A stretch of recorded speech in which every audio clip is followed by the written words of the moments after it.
तो बहुत बहुत मैं स्वागत करता हूँ आप लोगों का फिर से, बहुत बहुत अभिनंदन। So esteemed greetings to all of you. A lot of people have come. I was not expecting that so many people would come because in the beginning only 2-3 people were there. But until now around 10-12 people are there.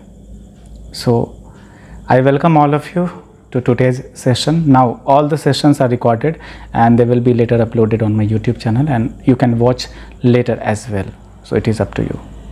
If due to some reason you are not able to be a participant over here and you are not able to participate throughout the session, then you can later watch it on YouTube as well. So it is available there as well and you can choose as per your convenience, as per your desire, as per your need. So today's session starts from here. Anita ji is also there. Anita ji, welcome. Due to some health reasons she was not able to participate earlier and in the last session as well. Due to her fever she was not able to be there, but today she has come and I welcome you from the bottom of my heart, Anita. So welcome. Vijay ji, Prem ji, सब लोगों का स्वागत है आज। और अब प्रश्न करें, कहाँ से शुरुआत करते हैं, देखते हैं किनके कैसे प्रश्न होते हैं। एक बार प्रश्न को दोहरा दें तो अच्छा होगा। प्रदीप जी ने प्रश्न किया है, मिट्टी की प्रतिमा की स्थापना सब लोग करते हैं, गणेश चतुर्थी मनाते हैं, गणेशोत्सव मनाते हैं, तो इसकी क्या उपयोगिता है, क्या ये मनाना चाहिए, क्या मूर्ति पूजा करना सही है, आखिर इसका संदर्भ क्या है, आखिर इसकी उपयोगिता क्या है, इसमें सत्यता कितनी है।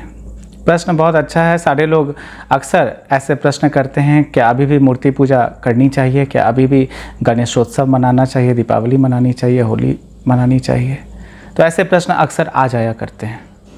तो मैं सबसे पहले ये बात कह दूं कि ये सब प्रतीकात्मक है, केवल सांकेतिक है।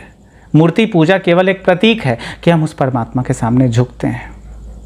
मूर्ति तो केवल शुरुआत है, केवल यहाँ से हम एक छोटी सी शुरुआत करते हैं कि हम मूर्ति में परमात्मा के दर्शन कर पाते हैं, मूर्ति के अंदर जो विराजमान परमात्मा है उसको देख पाते हैं। हालांकि केवल मूर्ति में ही परमात्मा विराजमान नहीं है, प्रत्येक कण में, ब्रह्मांड के प्रत्येक कण में, हर एक एटम में, हर एक मॉलिक्यूल में परमात्मा निवास करता है।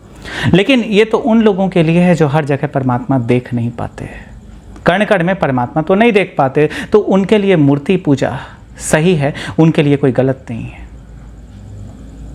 इस दुनिया में ना तो कुछ गलत है ना तो कुछ सही है, सब कुछ थोड़ा ज़्यादा गलत, थोड़ा कम गलत है। मैं ये नहीं कहता कि मूर्ति पूजा पूरी तरह सही है या फिर यही सत्य है या फिर इसी के साथ आगे बढ़ो और यही एक अंतिम गंतव्य है, मैं ये नहीं कहता।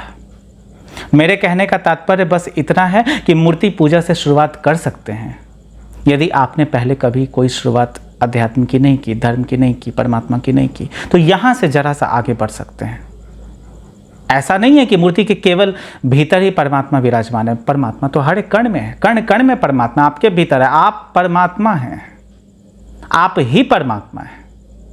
लेकिन सारे लोग ऐसे नहीं होते कि कण कण में परमात्मा के दर्शन कर पाते हैं। उनके लिए इतनी छोटी सी शुरुआत ठीक है, ठीक ही है, इसमें कुछ गलत नहीं। और ये अनंत काल से होता चला आया है। सब लोग मूर्ति के भीतर, कोई पत्थर के भीतर, कोई प्रकृति के भीतर, कोई मनुष्य के भीतर परमात्मा देखता ही है।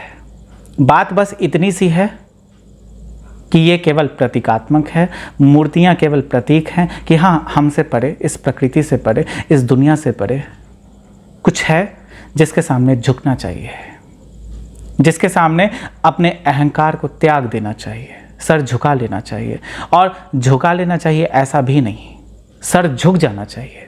अक्सर लोगों को मैंने देखा है कि केवल सर झुकाते हैं और चले जाते हैं, किसी मंदिर के सामने से गुजरते रहते हैं, सर झुका लेते हैं, फिर आगे बढ़ जाते हैं और आगे किसी से उनका झगड़ा हो जाता है और मारपीट पर उतर जाते हैं और मारने पीटने लगते हैं, एक दूसरे को गालियां देने लगते हैं। वही व्यक्ति जो पहले मूर्ति के सामने सर झुकाता था, किसी मंत्र का उच्चारण करता था, थोड़ी दूर आगे बढ़ता है तो बस किसी से झगड़ने लगता है, कहता है कि तुमने तो मेरी स्कूटी को ठोकर मार दी, तुमने मेरी कार को ठोकर मार दी, अब तो मैं तुम्हें नहीं छोड़ूंगा। ये वही व्यक्ति है जो थोड़ी देर पहले मंत्रोच्चारण कर रहा था, थोड़ी देर पहले झुक रहा था, थोड़ी देर पहले परमात्मा की पूजा करता था, बस अभी कुछ क्षण पहले ही मंदिर से बाहर निकला ही था, लेकिन आगे इसका झगड़ा हो गया।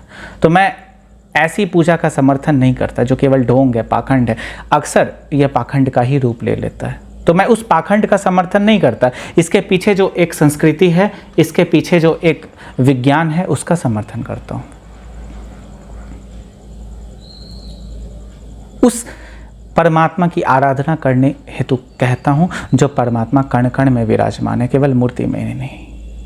कुछ लोग जो मंदिर जाते हैं और सोचते हैं कि यहाँ से धर्म की स्थापना हो सकती है, यहाँ से हम परमात्मा के सामने नतमस्तक हो सकते हैं, कोई बुराई नहीं इसमें, किसी भी प्रकार का अधर्म नहीं, किसी भी प्रकार का कोई पाप नहीं है इसमें। मैं मूर्ति पूजा का खंडन नहीं करता, मंदिर जाने का खंडन नहीं करता। हर जगह मंदिर है। अगर आप मंदिर जाते हैं तो सबसे पहले ये समझें कि यहाँ से आपने पहली शुरुआत की है, यहाँ से आपने पहला कदम रखा है, यहाँ से परमात्मा की शुरुआत हुई है। तो परमात्मा मंदिर के भीतर है, लेकिन जब आप मंदिर के भीतर प्रवेश करते हैं तो ये जान लें केवल मंदिर के भीतर ही नहीं है, हर जगह है, कण कण में है। यहाँ हमने पहला पग रखा है, यहाँ हमने देखा है कि एक मूर्ति बड़ी सी है, परमात्मा भीतर विराजमान है। हमें झुकना चाहिए, हमें साधना करनी चाहिए, हमें यहाँ धर्म से युक्त हो जाना चाहिए। लेकिन जब ऐसे धार्मिक वातावरण में आप प्रवेश करते हैं और आपके भीतर धर्म का उदय होता है, धर्म का संचार होता है, तो आपको ये कभी नहीं भूलना चाहिए कि जब हमने शुरुआत कर ही दी है, जब हमने मूर्ति के भीतर परमात्मा को देख ही लिया है, तो क्या ये सत्य नहीं होगा कि अगर मूर्ति के भीतर परमात्मा है तो जब हम मंदिर के बाहर निकलते हैं तो कण कण में हमें परमात्मा मिले। हम जिस घर में प्रवेश करते हैं, जहाँ रहते हैं, वहाँ भी परमात्मा मिले। जिस सड़क से जाते हैं, घर तक की दूरी तय करते हैं, हर व्यक्ति में, हर जीव में हमें परमात्मा दिखाई दे। तो ये प्रतीकात्मक है। इन प्रतीकों का हनन नहीं करना चाहिए। मैं इन प्रतीकों का अंत नहीं करना चाहता। मंदिरों को धराशायी न करें। हालांकि ऐसा समय आ जाना चाहिए कि कोई मंदिर की आवश्यकता न हो, किसी मस्जिद की आवश्यकता न हो, किसी चर्च की, किसी गुरुद्वारे की आवश्यकता न हो, लेकिन फिलहाल मंदिरों की आवश्यकता है, क्योंकि ये दुनिया अभी वैसी दुनिया नहीं बनी है जहां मंदिरों की आवश्यकता न रह जाए। अभी ये दुनिया वैसी दुनिया है जहां मंदिरों की बहुत आवश्यकता है, क्योंकि ऐसे 80 से 90% लोग हैं जो मंदिर से बाहर परमात्मा देख ही नहीं पाते, और उन 80 से 90% लोगों में भी केवल 4 से 5% ऐसे लोग हैं जो मंदिर के भीतर भी 100% परमात्मा को देखते हैं। कोई 20% देखता है, कोई 30% देखता है, कोई 40% देखता है। सबका जो दर्शन है अलग अलग है, और जो डिग्री ऑफ विजुअलाइजेशन है, it differs from one person to another. Every person sees God over there in the temple in different ways, in different quantities. The degree of visualization varies from one person to another. Somebody is looking at God in a full-fledged way, and he is completely in the mode of faith, in the state of faith, and he is completely in the state of utmost surrender. There are other people who are there inside the temple just for the sake of getting some prasadam, because they have come over there just to eat something. They are driven by their taste buds. There are other people who are there to experience the culture, who are there to experience the historicity of the temple, who are there to explore something. They have nothing to do with the spirituality. All they have to do with is culture, is history, or archaeology. They are there to embrace and glorify the architecture, the archaeology of the temple. They are not there for the sake of God. Then there are people who are there to seek for something, to demand something, as they need something in their lives. Then they are over there for the purpose of begging. They are beggars. There are beggars outside the temple, and there are beggars inside the temple. Those beggars who are outside the temple, they are begging for food, for water, for their sustenance. And those beggars who are there inside the temple, they are begging for jobs, they are begging for marriage, they are begging for a love affair, they are begging for a good lifestyle, or a car, or a house, an apartment, or some land, anything. So it is not that there are beggars only outside the temple. There are more beggars inside the temple, so there are queues inside the temple. Somebody gets the VIP entry, they are VIP beggars. Somebody doesn't get any entry, so they are just standing at the end of the queue. They are also beggars, but what they want is not that big. But those people who are very important people, their demands are colossal, very high. They are demanding for something that normal people cannot even dream of. So they are bigger beggars. All of us are beggars. It is not that only a few people are beggars. All of us are beggars. Even a devotee is a beggar. He is begging for the divine manifestation, the visualization of the Supreme Personality of Godhead. He is begging for that very glimpse, single glimpse of God. But his begging is a different kind of begging. Every lover becomes a beggar before the beloved. He is begging for love. All of us are begging for love. We all want love in some way or the other. There should be a time, there should be a world where nobody should be a beggar for anything. I do not need to beg for love. You do not need to beg for love in return. Love is a divine phenomenon. It is a supreme happening. It is a pervasive phenomenon. It is everywhere. It is not that you need to find love only by begging before me, or I have to get love only by begging before you. You should not be a beggar like that. Love is there in your heart. Love is there in your being. Love is there in your presence. You do not have to beg for it. But what we are doing is that we are begging for love. Please come to my life. Please stay with me. Otherwise, I will be ruined. Oh God, please give me this. Otherwise, I will be ruined. I want this. I want a nice house. I want a nice wife. I want a nice car. I have been preparing for this examination for a very long time. Please help me out so that I could pass this examination. It is not bad if you are begging even before God. It is not a bad thing. It is just that it has certain limitations. The supreme gateway to the divine existence, to the divine being is open before you, and all you are begging for is simply a job, is simply a good lifestyle, is simply either an apartment and house, anything like that. You are begging for such petty things. Just a house, just an apartment, just a car, just a wife, just a job. There is not something very deep in it. It is very superficial. It is just on the surface. So as far as celebrating Ganesh Chaturthi is concerned, or praying before the deity, praying before the idol is concerned, I am not completely against it. But this is not the end. This is not the end goal. This is just the beginning. Those who can see God in an idol, let them see. At least they are able to see God somewhere. If I remove this idol from the temple, then they will not be able to see God anywhere. That is the biggest problem. So temples should not be demolished. Mosques should not be demolished. But what we are doing is that a Muslim is demolishing a temple, a Hindu is demolishing a mosque. We all are striving for the demolition of either a temple or a mosque or any other place of worship. What we are ultimately doing is that we are concentrated on the phenomenon of demolition. We are demolishing something, we are abolishing something, we are destroying something. Do not concentrate on destruction. Construct something, do something that is more worthwhile, do something that has some significance. So that is what I was talking about. I am talking about the presence of God in the temple.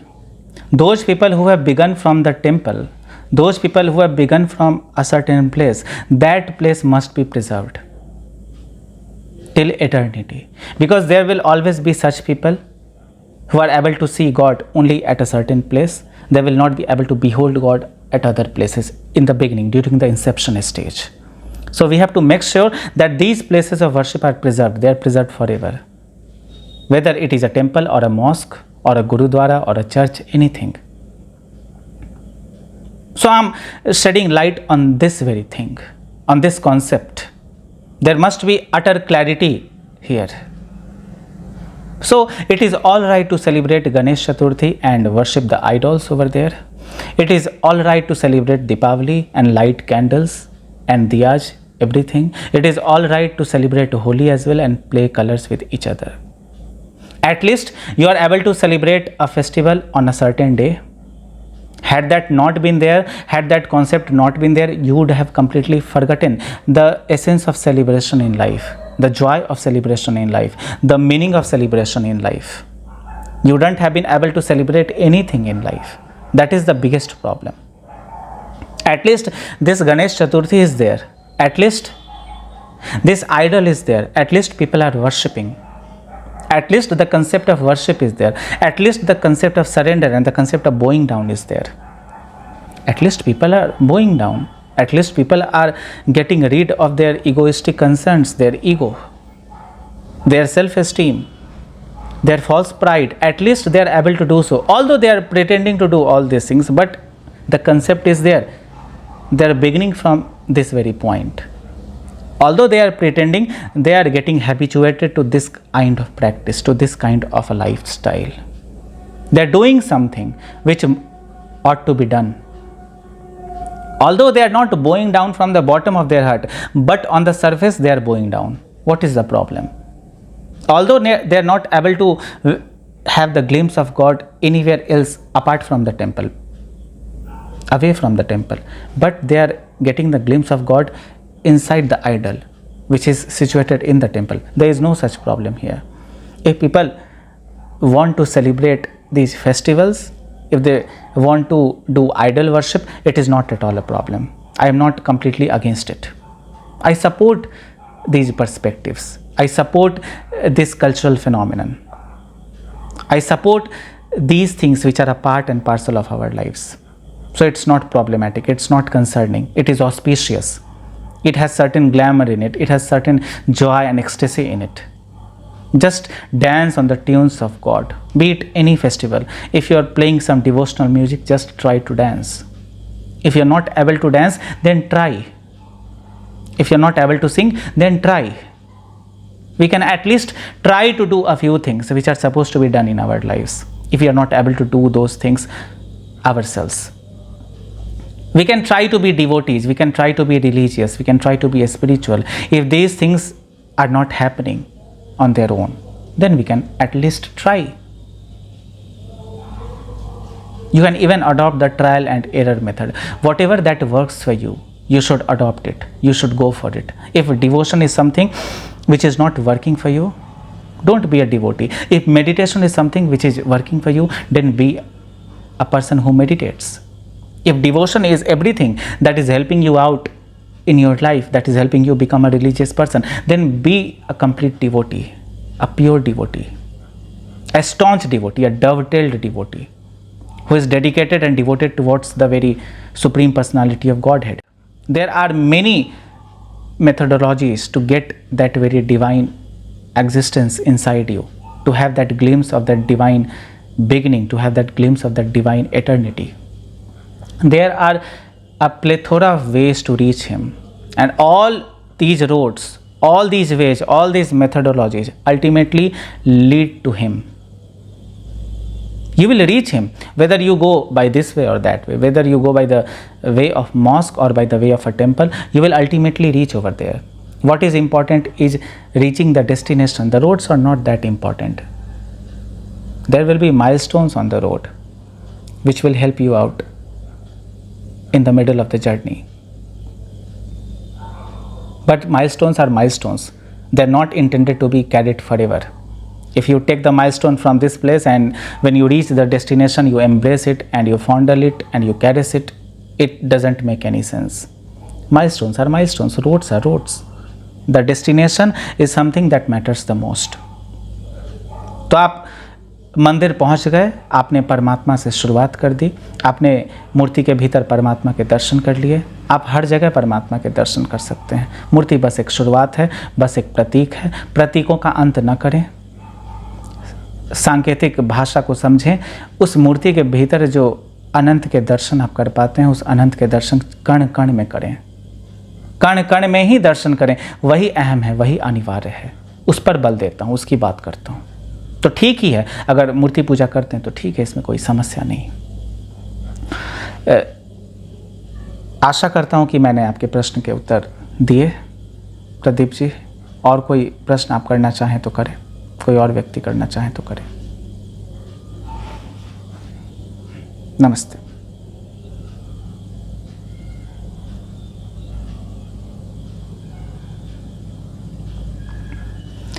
बहुत बहुत स्वागत करता हूँ राघव जी आपका। शिवलिंग का तो बहुत महत्व है। शिवलिंग का इतना महत्व है जितना महत्व शायद और किसी वस्तु का नहीं। सारी मूर्तियाँ परमात्मा की मूर्तियाँ हैं। सारी मूर्तियाँ परमात्मा की ऐसी मूर्तियाँ हैं जिन्हें मनुष्य की छवि में ढाला गया है। जैसे विष्णु के 4 हाथ हैं, एक मुख है, चारों हाथों में उन्होंने कुछ चीज़ें ली हैं, जैसे शंख, चक्र, गदा और पद्म। विष्णु के अनंत मुख हैं, तो उन मुखों को भी रचा गया है, बनाया गया है मूर्तियों में। लेकिन ये सब हमारे जैसे दिखते हैं। विष्णु का भी मुख हमारे जैसा थोड़ा थोड़ा दिखता है। उनके भी 4 हाथ हैं, तो 2 हाथ हमारे तो उनके 4 हैं। और ऐसी कोई चीज़ तो नहीं है शंख, चक्र, गदा और पद्म जो हमने कभी देखे नहीं, कहीं ना कहीं हमने देखे हैं। तो विष्णु ये सब धारण करते हैं। इन मूर्तियों में हम वही देख पाते हैं जो हमारे संसार में पहले से है। लेकिन शिवलिंग की बात अगर आप करते हैं, सबसे पहले मैं मूल रूप में शिव शब्द पर यदि जाऊं तो शिव शब्द का अर्थ होता है दैट विच इज़ नॉट। जो नहीं है वही शिव है। लेकिन जो नहीं है वो हो भी कैसे सकता है? शिव की यही विशेषता है, शिव का यही महत्व है। शिव नहीं होकर भी हैं। इसका मतलब है शिव वो हैं जो नहीं हो सकता है, शिव वो भी हैं जो हो सकता है। क्योंकि जो नहीं है, जो हो सकने के परे हो गया, वो तो हो भी सकता है। जो हो सकने के परे हो गया वो हो भी सकता है, क्योंकि वो तो परे चला गया। He has gone beyond that very terminology, he has gone beyond that very phenomenon, that which is not. Shiva is beyond the very entanglement of birth and death. Shiva is beyond the very circumference of this world. Shiva has transcended all the levels of life, all the levels of consciousness. So Shiva and Shivling, both of them are correlated. Shiva is symbolized with the help of a Shivlinga. And what is that Shivling? It is utterly a penis and a vagina. And it symbolizes how this universe comes into existence, how this world comes into existence. So we should concentrate on that aspect. How a child is born from the womb. It is through a sexual activity. And it is demonstrating that sexual activity. And even this universe has come out of certain sexual activity. But that sexual activity is so divine that it cannot be called sexual. Rather, it is called divine. Rather, it is called eternal. Rather, it is called something which is related to nectar, ambrosia. It is cosmic in nature. It demonstrates the process of reproduction. That means the penis is penetrating the vagina and this world comes into existence. It means that Shiva and Shakti together lead to the manifestation, lead to the formation of this cosmos. This cosmic framework comes into existence only by the union of Shiva and Shakti. So this Shiva Linga is the demonstration of that very activity, of that very process. It denotes that, it represents that. But if somebody comes to know about all these things, he will laugh. Many people, although they are Hindus, they belong to Hindu community, but they do not know much about Shivalinga. If you ask them, they wouldn't have ever thought that it is a penis, it is a vagina. The vagina is beneath it, the penis is above it. So it is a demonstration of a reproductive activity. It is a demonstration of that very thing. You should understand, you should go into the depth of this very idol. It is not a very normal idol. It is something which makes a lot of sense. It is very profound, it is very abstruse. You must go deeper and deeper into it. It is symbolizing a reproduction process, a sexual activity. What does it mean? It means that sex is pure. There is no such impurity in sex. And we all have been worshipping Shivalinga for a very long time, since time immemorial. Still, we consider that sex is something which is utterly impure, which is contaminated, and if we go into the very process of sex, then we will be contaminated as well. Then our religiosity will be hampered, our belief system will be ruined. But that is not the way of understanding things. If you can worship Shivalinga, if you can understand the very significance of Shivalinga, there are many other things which you can understand well without biasness, without prejudice, without discrimination, and without ambiguity. Then you can get rid of everything which must be done away with. Shiva, that which is not. Shiva is beyond existence. Shiva is even beyond eternity. Shiva is beyond the happenings of this world. Shiva is beyond inception, and he is beyond annihilation. Shiva is sometimes also known as the god of annihilation, the god who destroys everything.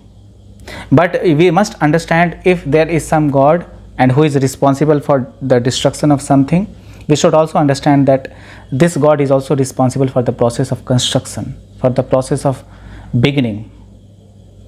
This universe comes into being with the help of God. So if God can destroy something, he can also create something, and creativity is there in God.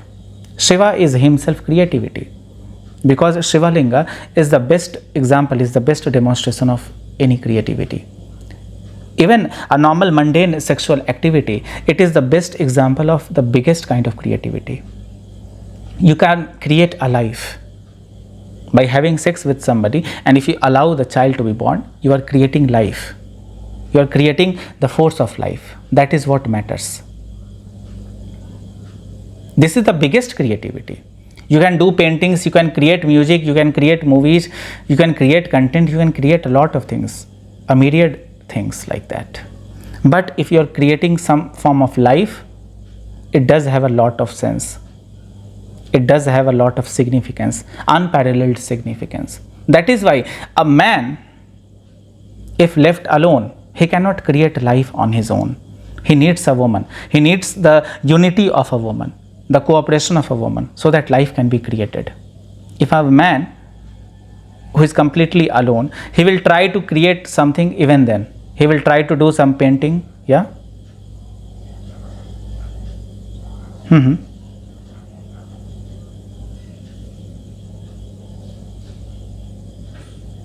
Okay, I will translate the very same in Hindi as well. I will translate that. He needs the cooperation of a woman for the process of sex, for the process of creation of some life form. Now he is left alone, he will still try to create something. He will either create a painting, or will compose a song, or will make a movie, or will make a sculpture. Like you, Raghav, you're also into the field of creativity. Perhaps you are a sculptor. I don't know much about you, but you're also a painter. You're also in the field of sculpture. You create idols as well, as far as I can contemplate on it, or as far as I know about you. So it is not a problem.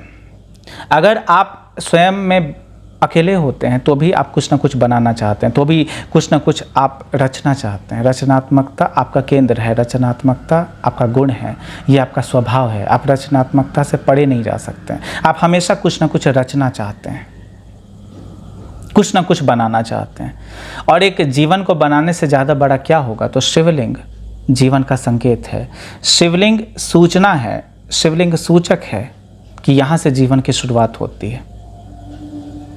काम क्रिया से जीवन की शुरुआत होती है। अब ये काम क्रिया से जो जीवन की शुरुआत होती है, ये प्राकृतिक जीवन है। इस दुनिया में जो जीवन है उसकी शुरुआत इस तरह से शिवलिंग से होती है, शिव से होती है, शक्ति से होती है। लेकिन इसके परे जो है, क्या उसकी भी शुरुआत वैसे ही होती है? तो काम शक्ति सबसे बड़ी शक्ति, हाँ वैसे ही होती है, लेकिन उसका रूप थोड़ा सा अलग होगा, उसका तरीका अलग होगा, उसमें थोड़ी भिन्नता होगी, लेकिन ये होगा वही।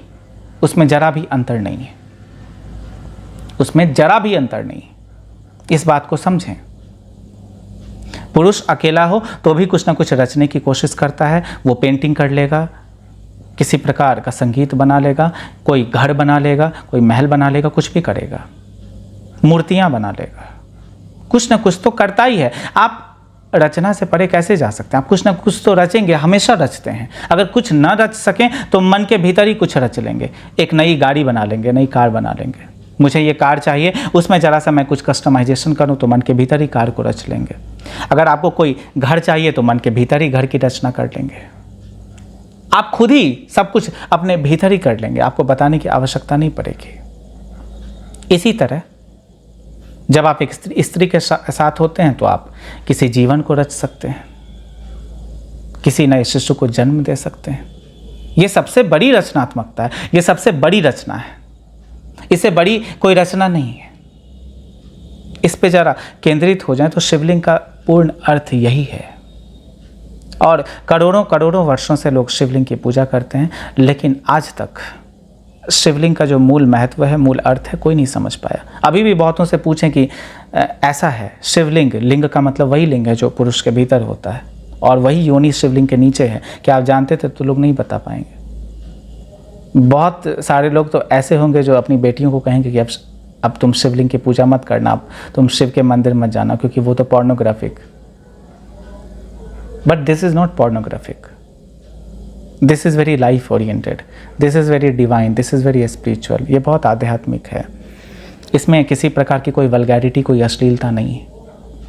हालांकि आप देखना चाहें तो सब कुछ अश्लील है, क्या अश्लील नहीं है, लेकिन अगर आपकी नज़रें सही हों, अगर आप ठीक प्रकार से देखें तो कुछ भी अश्लील नहीं है, सब पवित्र है, सब सनातन है, सब आध्यात्मिक। शिवलिंग भी आध्यात्मिक है। शिवलिंग तो बस एक सूचना है, बस एक संकेत है, एक उद्घाटन है जीवन का कि हाँ, इससे परे भी कुछ है।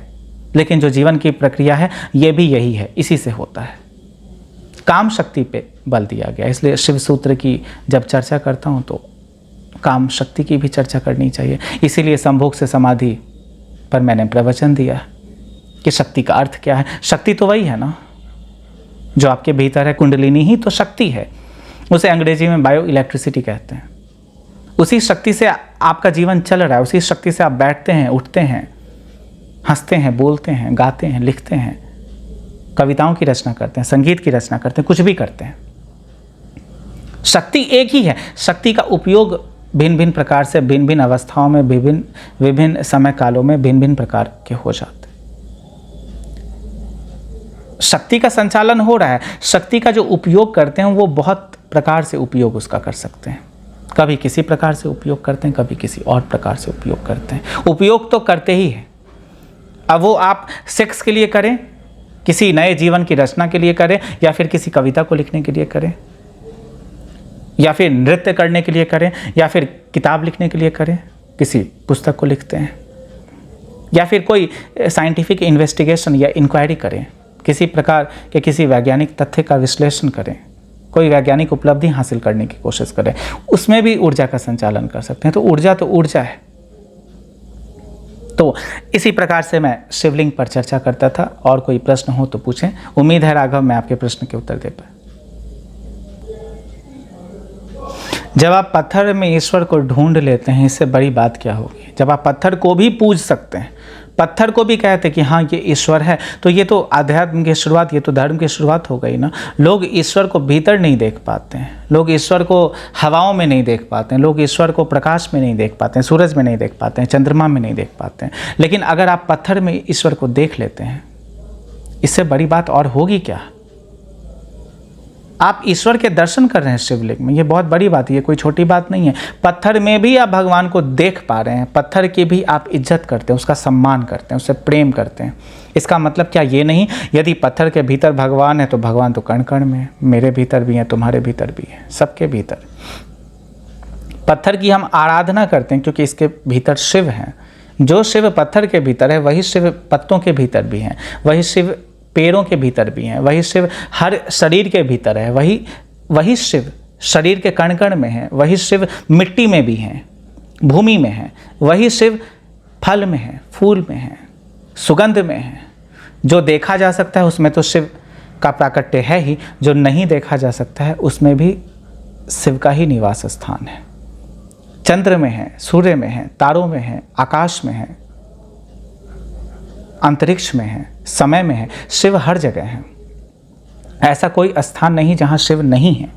तो यहाँ से मैं ये कह सकता हूँ, शिवलिंग का केवल मूलभूत अर्थ ये नहीं है कि आप जीवन की रचना करें या जीवन की शुरुआत करें, लेकिन ये तो जीवन का आधार है, जीवन के हर पहलू का आधार है। ये भक्ति का आधार है, आध्यात्म का आधार है, विज्ञान तक का आधार है।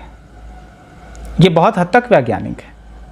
If you are delving deeper into the very realm of sexuality, you will understand that it is a very scientific process. You are understanding the very fundamental aspects of biology. So it is a part of science. You are becoming scientific. And if you are bowing down before a certain sexual activity, it means that you worship sex. You worship sex. You regard sex as a very higher process. You give precedence to sex. You give significance to sex. You embrace and glorify the greatness of sex. If we as a group of people or as a community can worship even certain sexual activity, doesn't it mean that we are traversing all the shackles of life, all the boundaries of life, all the rudimentary and constrained philosophies of life?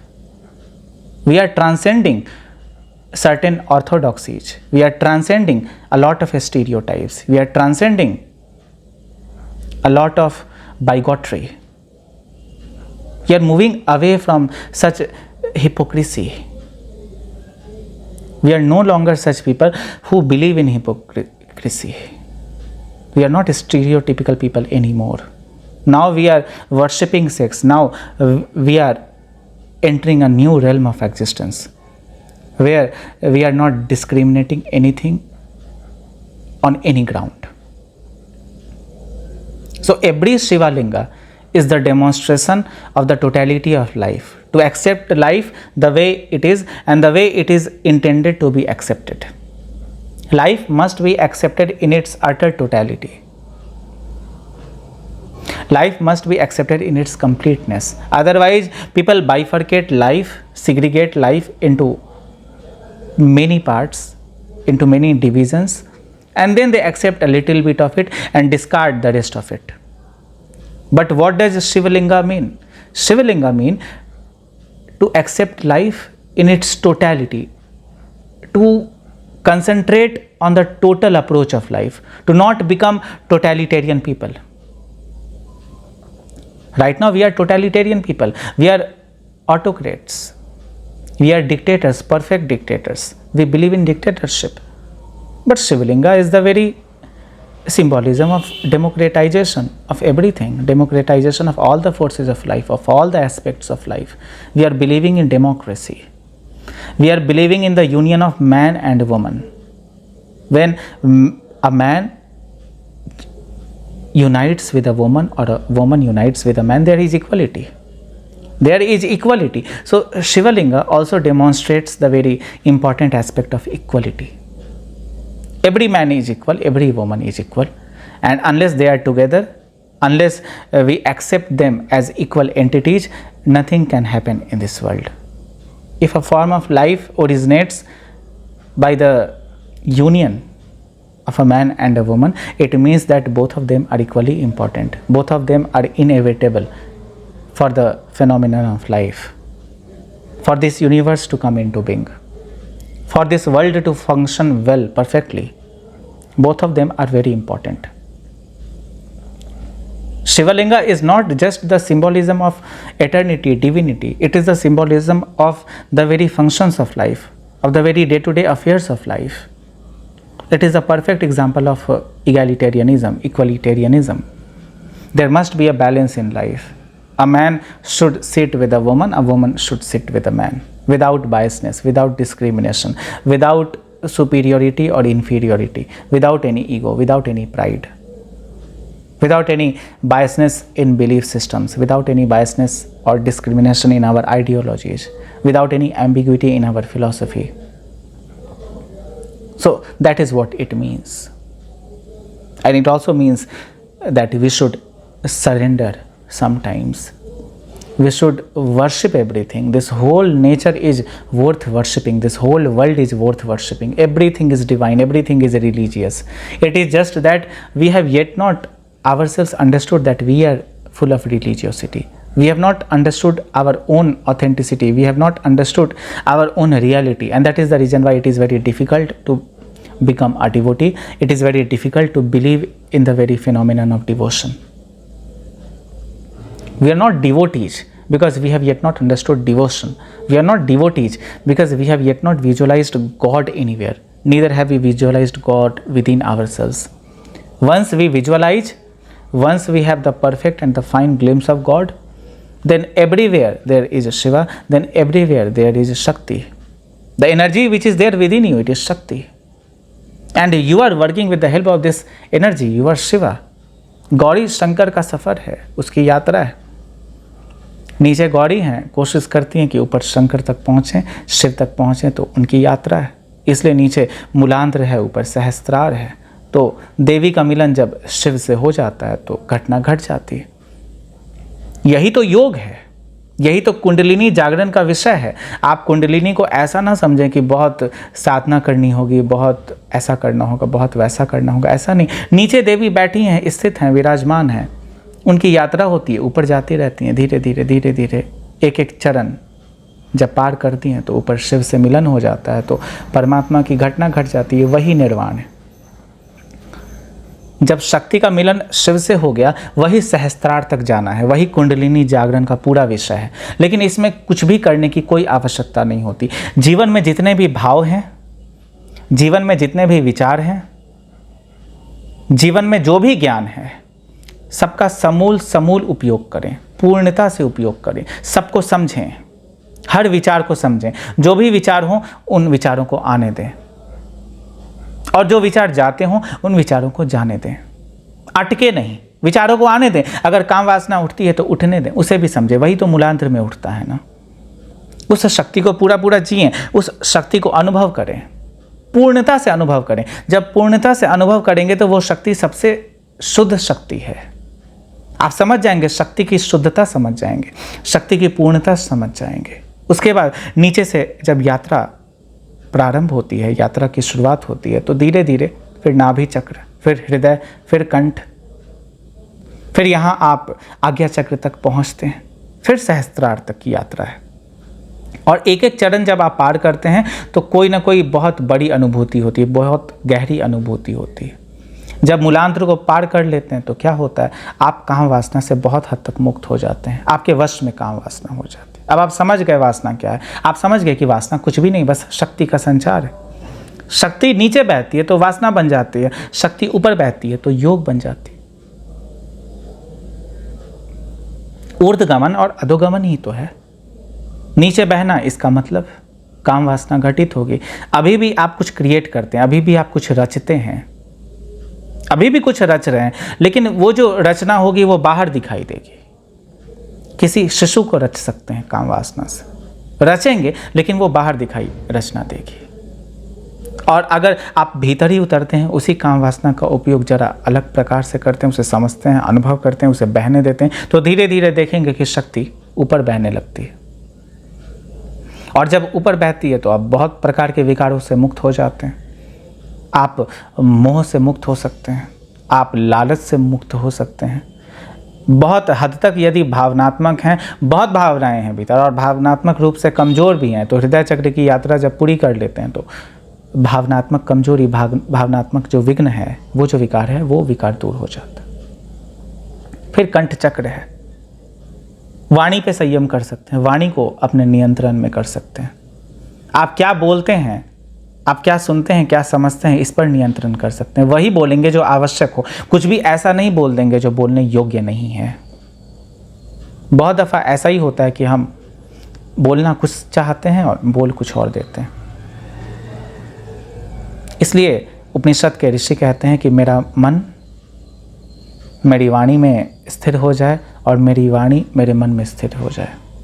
ये मन इस वाणी में कैसे स्थिर हो जाएगा, ये वाणी इस मन में कैसे स्थिर हो जाएगी, ये तो तभी होगा जब आप कंठ चक्र इसको समझते हैं, इसकी अनुभूति करते हैं. फिर कविताओं की रचनाएं हैं, फिर संगीत की रचना है. सब कुछ कंठ से ही तो हो रहा है. आप जो भी बोलेंगे वेद की ऋचाएँ हो जाएंगी. आप जो भी बोलेंगे धार्मिक ग्रंथ बन जाएंगे. वो धार्मिक शब्द होंगे, वो परमात्मा की वाणी होगी।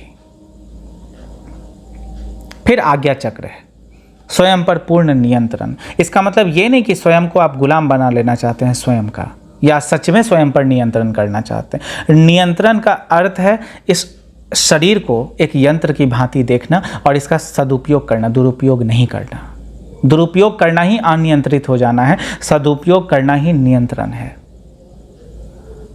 इसमें आप मालिक बनने की कोशिश नहीं करते हैं, इसमें आप शरीर को हथियाने की कोशिश नहीं करते हैं, शरीर पर वर्चस्व बनाने की कोशिश नहीं करते हैं, बस नियंत्रित करते हैं। इसका मतलब ये जो यंत्रवत कार्य करता शरीर है, इस यंत्रवत कार्य करते शरीर को समझते हैं, इस इनर मैकेनिज्म को समझते हैं।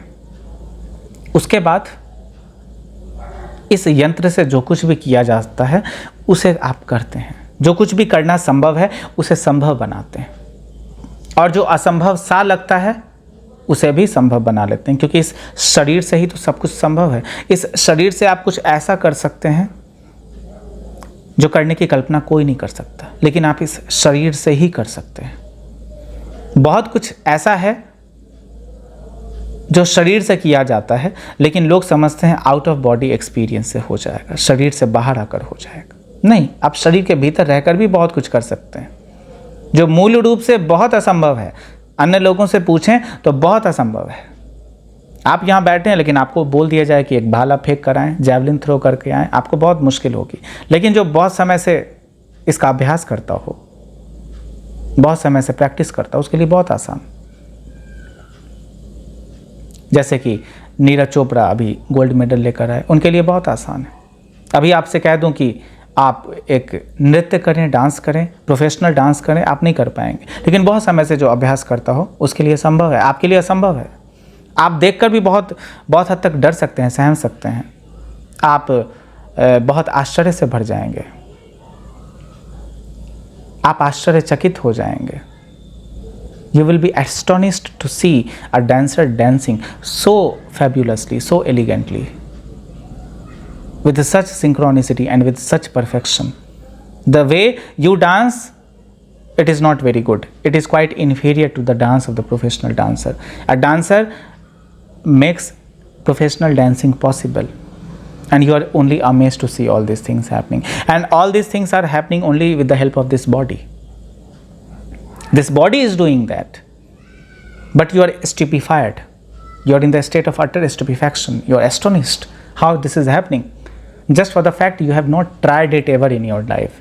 You are not accustomed to it. You have not done enough practice. That is the reason why the way that dancer is dancing, it seems impossible. It seems beyond imagination, and you are thrilled to see it. And if it comes to you, if you are asked to do the very same thing, you will deny. You will say that no, it is quite difficult for me to do the same thing. I cannot imitate. There are certain things which are done by certain people, but all these things can be done by anybody. It is just that you need to be accustomed to that. You need to be habituated to that. Perfect rhythm is needed. Perfect practice is needed.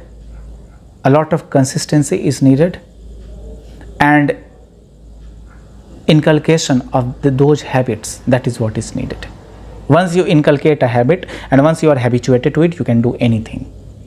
In the similar way, if you try to control this body, if you try to be in such a way so that this body functions according to you, this body does what you ask it to do, and you do what you actually want to do.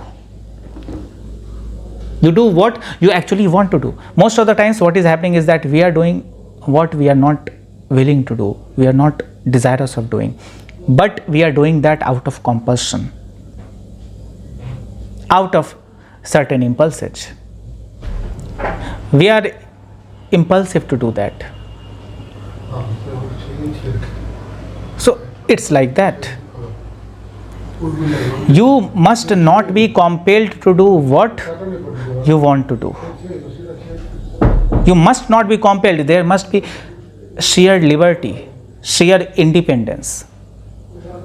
Most of the times we are only compelled to do certain things. We are driven by the very factor of compulsion.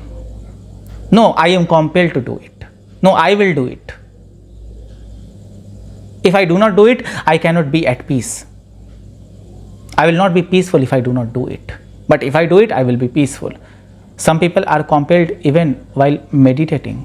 They are compelled to meditate. They think that if they do not meditate, then they cannot be peaceful, they cannot be relaxed. That is also a kind of compulsion. That is also equivalent to acting on your impulses. That is also not something eternal. That is also not something divine or spiritual. It is just your compulsion. तो शिवलिंग की बात करें या कुंडलिनी की बात करें या शक्ति की बात करें, सब एक दूसरे से जुड़े हुए हैं। धीरे धीरे चक्रों को पार करते हैं तो बहुत चीज़ें समझते हैं, बहुत चीज़ों का अनुभव होता है, फिर ऊपर आज्ञा चक्र पर पहुंच जाते हैं, फिर पूर्ण नियंत्रण है। मतलब शरीर को वैसे ही उपयोग में लाते हैं जिस तरह से शरीर को उपयोग में लाना अनिवार्य है। अगर आपको योग करना है तो शरीर का उपयोग भी उसी भांति करेंगे। यदि आपको अध्ययन करना है तो शरीर का उपयोग भी उसी भांति करेंगे। यदि आपको संगीत की रचना करनी है तो शरीर का उपयोग उसी भांति करेंगे। यदि आपको नृत्य की रचना करनी है तो शरीर का उपयोग उसी भांति करेंगे। यदि आपको कोई वैज्ञानिक विश्लेषण करना है तो भी शरीर का उपयोग उसी भांति करेंगे। तो शरीर का उपयोग भिन्न भिन्न प्रकार से किया जा सकता है। लेकिन बहुत दफ़ा ऐसा होता है कि हमारी जो ऊर्जा होती है भीतर, वो बहुत दिशाओं में बहती रहती है। कभी नीचे बहती है, कभी ऊपर बहती है। तो कुछ कंस्ट्रक्टिव भी करना चाहते हैं, कुछ रचनात्मक भी करना चाहते हैं, तो ऊर्जा अचानक नीचे बहने लग जाती है, तो नहीं कर पाते हैं। और जब सच में किसी सेक्सुअल एक्टिविटी में उतरना चाहते हैं तो अचानक से ऊर्जा ऊपर बहने लग जाती है, तो नहीं उतर पाते। तो लोग बोलते हैं कमजोरी का कारण। ऐसा कुछ नहीं। ऊर्जा का उपयोग आप सही प्रकार से नहीं कर पा रहे हैं। ऊर्जा बिखरी बिखरी सी ऊर्जा है। ऊर्जा बहुत दिशाओं में फैली हुई ऊर्जा है। ऊर्जा एक जगह संगठित नहीं है, संग्रहित नहीं है। ऊर्जा का कंसोलिडेशन नहीं है। ऊर्जा को संगठित करें। जब ऊर्जा को संगठित कर लेंगे, एक जगह नियंत्रित कर लेंगे, एक जगह ऑर्गेनाइज कर लेंगे, एक जगह ही स्थापित कर लेंगे, तो फिर समझ सकते हैं आप इसका उपयोग कैसे करना है। फिर आपको रचनात्मकता में उतरना है तो आप उतरिए। फिर आपको वासना में ही उतरना है तो उतरिए। लेकिन आपको पूरी तरह पता रहेगा कि आप कर क्या रहे हैं, क्यों कर रहे हैं, कैसे कर रहे हैं, इसका कॉन्सिक्वेंस क्या होगा, इसका आफ्टर इफेक्ट क्या होगा, इससे होगा क्या, इससे क्या फ़र्क पड़ेगा, आप पर क्या फ़र्क पड़ेगा, समाज पर क्या फ़र्क पड़ेगा, दुनिया पर क्या फ़र्क पड़ेगा। बहुत लोग कहते हैं कि मैं बहुत आध्यात्मिक हूँ, लेकिन वे बस ऊपर से आध्यात्मिक हैं। उनकी ऊर्जाएं शरीर में कहाँ किस प्रकार से बह रही हैं, भीतर उन्हें कुछ भी पता नहीं। इसलिए अभी इस क्षण बोलते हैं आध्यात्मिक है, लेकिन दूसरे क्षण ही देखेंगे किसी दूसरे के पास चले जाएं तो दूसरों का मजाक उड़ाने लगेंगे, दूसरों की हंसी उड़ाने लगेंगे। ऐसा व्यक्ति जो आध्यात्मिक है किसी की हंसी नहीं उड़ा सकता। यद्यपि कोई झूठ बोल रहा है, यद्यपि कुछ ऐसा कहता है कोई जो बिल्कुल हास्यास्पद है, उस पर हंसी बिल्कुल ही आ जाएगी। आप भी हंस देंगे। आध्यात्मिक पुरुष भी हंस सकता है या स्त्री भी हंस सकती है, लेकिन उसका हंसना एक और हंसना होगा। आप उसका मजाक नहीं उड़ा रहे हैं, आप बस हंसने के लिए हंस रहे हैं। उसे नीचा नहीं दिखाते हैं, उसके खिले नहीं उड़ाते हैं। You are not ridiculing that person. Even if you are laughing just for the fact there has been something which is a little bit ridiculous, which happens to be a little bit laughable. That is why you are laughing, but you are not proving that the other person is inferior and you are superior, and you are behaving in a very condescending manner. You try to belittle that person. A spiritual person never belittles anybody, never disrespects anybody. The moment you start defaming and disrespecting anybody, this is the moment of your utter and final deterioration and degradation. If you want elevation in your life, if you want upgradation in your life, then get rid of this habit to make fun of others, to ridicule others, to let down others. Accept everybody in his or her own reality. Embrace everybody the way everybody is. There is no need of discrimination. There is no need of any prejudice. There is no need of the formation of any preconceived notions. Act on your desire, act on your thoughts, but act in such a way that it is not going to harm anybody. A person who is in the state of perfect meditation will try his or her level best not to hurt or harm anybody, not to injure anybody. इस तरह की कोशिश करें. इस तरह आप समझ जाएंगे तो शिवलिंग से हम कुंडलिनी शक्ति तक आ गए. अब यहाँ जब मैंने बात की आज्ञा चक्र की, तो यहाँ से सहस्त्रार चक्र की भी यात्रा कर सकते हैं. The point of the 1000 petalled lotus, सहस्त्र कमलों वाली जो जगह है, सहस्त्र कमलों वाला जो चक्र है, तो सहस्त्र कमलों वाला जो चक्र है वहाँ तक पहुँचने की तैयारी. ये तो बस प्रतीकात्मक है. This is only symbolic. ऐसा कोई नहीं कि वहाँ जाते हैं तो सहस्त्र कमल खिल जाएंगे या बहुत कमल खिल जाएंगे, उन कमलों में बहुत सारे पेटल्स होंगे, थाउजेंड्स ऑफ पेटल्स होंगे. ऐसा कुछ भी नहीं. वो बस प्रतीकात्मक है. सहस्त्रार, सहस्त्रदल कमल खिल जाएंगे. इसका मतलब आप समस्त ब्रह्मांड में खिल जाएंगे, बढ़ जाएंगे, समस्त ब्रह्मांड में फैल गए. समस्त ब्रह्मांड आप में हो गया, आप समस्त ब्रह्मांड में एक हो गए. There is the final unification between you and this universe. You have the supreme sex with this universe. This is called supreme sex, eternal sex. Earlier, you were having sex only with a woman. Now, you are undergoing such kind of a sexual activity which is equivalent to impregnating this whole universe. Now you are copulating with this universe. Now you are doing romance with this universe. This is called supreme romance, divine romance, eternal romance. And all forms of romance originate in order to culminate into this final romance. This is also a kind of romance. You are romancing with the Supreme Personality of Godhead. You are romancing with God. But it does not mean that a person who is doing romance with a mundane person, with a lady, he is inferior. He is in the preliminary stage. You have transcended those levels, you have traversed those levels, and you have attained that final destination. And that is why you are doing that cosmic romance. This is what I call cosmic romance. Now this Mulandra chakra, the root chakra, when it merges with the very final chakra, the topmost chakra, the chakra of the 1000-petaled lotus, when this thing happens, then this is the final activation of your Kundalini. This is the perfect channelization of your bioelectricity. It is moving upwards. Now if we say that a person who is now enlightened by reaching that final chakra, by reaching that final limit of Kundalini, he cannot have sex, he cannot have any physical contact. No, it is not like that. He can do anything. Now he has understood the flow of energies. When energy is flowing upwards, it is the process of meditation. When energy is flowing downwards, it is the process of mundane carnal sexual activity, physical sexual activity, physiological process. Flowing downwards, physiological process. Flowing upwards, cosmic process, divine process, everlasting process, indestructible process, godly process. जब आप शिव को समझ जाते हैं, शिवलिंग को समझ जाते हैं, शक्ति को समझ जाते हैं, तभी तो ध्यान की घटना घटती है. जो व्यक्ति कभी शिव को ही नहीं समझ पाया, जो व्यक्ति कभी ध्यान को नहीं समझ पाया, जो कभी शक्ति को नहीं समझ पाया, कुंडलिनी को नहीं समझ पाया, वो ध्यान के चरम बिंदु तक जा भी कैसे सकता है? वो ध्यान में उतर भी कैसे सकता है? ध्यान में उतरने के लिए भी तो ध्यान की आवश्यकता है, ध्यान को समझने की आवश्यकता है. जैसे आप खुश होना चाहते हैं, खुश होने के लिए भी तो खुशी की आवश्यकता है.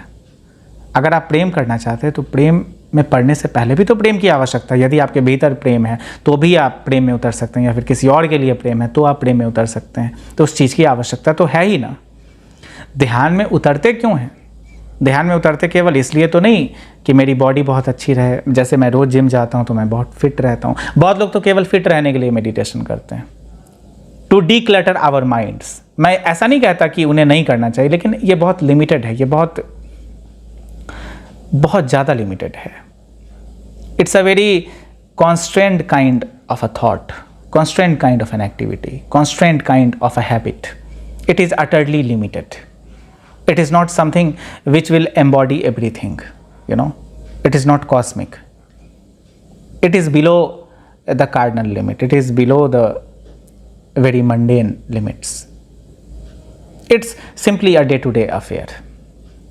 You want to declutter your mind just because you want to concentrate on your job, you want to concentrate on your career, you want to concentrate on your life. That is another thing. Many people are doing meditation just for this very thing.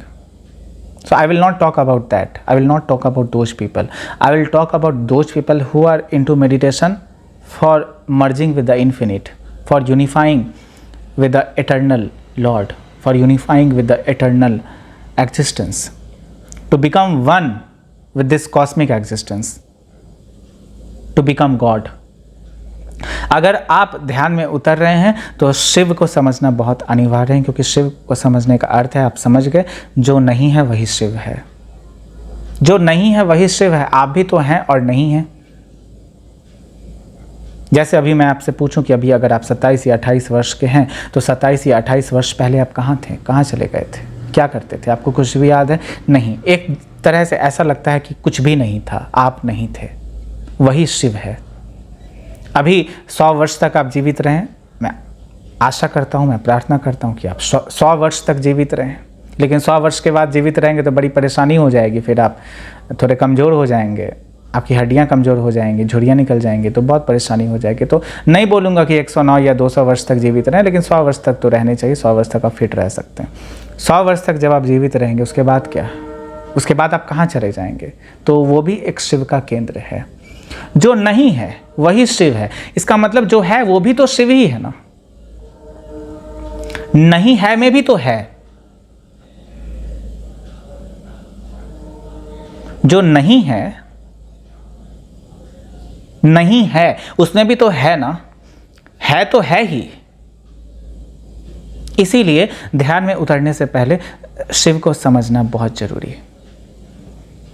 ध्यान में उतरने से पहले शक्ति को समझना बहुत जरूरी है, क्योंकि इसी शक्ति को जब आप संग्रहित करेंगे, इसी शक्ति को जब आप नियंत्रित रूप से इसका उपयोग करते हैं तो बहुत कुछ संभव है, असंभव भी संभव हो जाता है। तो कुंडलिनी पर आप फोकस कर सकते हैं, कुंडलिनी पर विचार कर सकते हैं, और विचार करने की भी आवश्यकता नहीं होगी, कुंडलिनी जागरण हो जाएगा।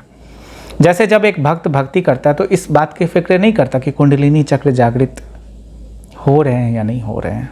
चक्रों का जागरण तो अलग विषय है, वो बस भक्ति करता है, और भक्ति करते करते करते करते एक ऐसा समय आ जाता है जब सहस्त्रार तक की यात्रा पूरी हो जाती है। ध्यान जब हम पहले पहले करते हैं तो बैठते हैं, आंखें बंद करते हैं, पहले तो कोशिश करते हैं कि बाहर की जो भी आवाज़ें आती हैं वो ना सुनाई दे। लेकिन ऐसा कैसे हो सकता है? बाहर की आवाज़ें तो बाहर की आवाज़ें हैं, कान आप बंद करके तो ध्यान नहीं कर सकते हैं। बहुत लोग तो हेडफोन लगा के भी ध्यान कर सकते हैं, करते हैं। बारिश की आवाज़ें सुने, बादल फटने की आवाज़ें सुने, या बिजली कड़कने की आवाज़ें सुने, बहुत लोग ऐसे भी ध्यान में उतरते हैं। लेकिन मैं वैसे ध्यान में उतरने को बहुत उपयोगी या फिर बहुत सार्थक नहीं मानता हूँ। मैं मानता हूँ कि ध्यान में बस बैठें, और आपको आंख बंद करने की भी आवश्यकता ना हो, आपको हाथ पर हाथ रखने की भी आवश्यकता ना हो, बस बैठ जाएं जैसे सामान्यतः बैठते हैं, साधारण रूप से जैसे आप बैठते हैं, सिर्फ बैठ जाएं, कुछ भी ना करें।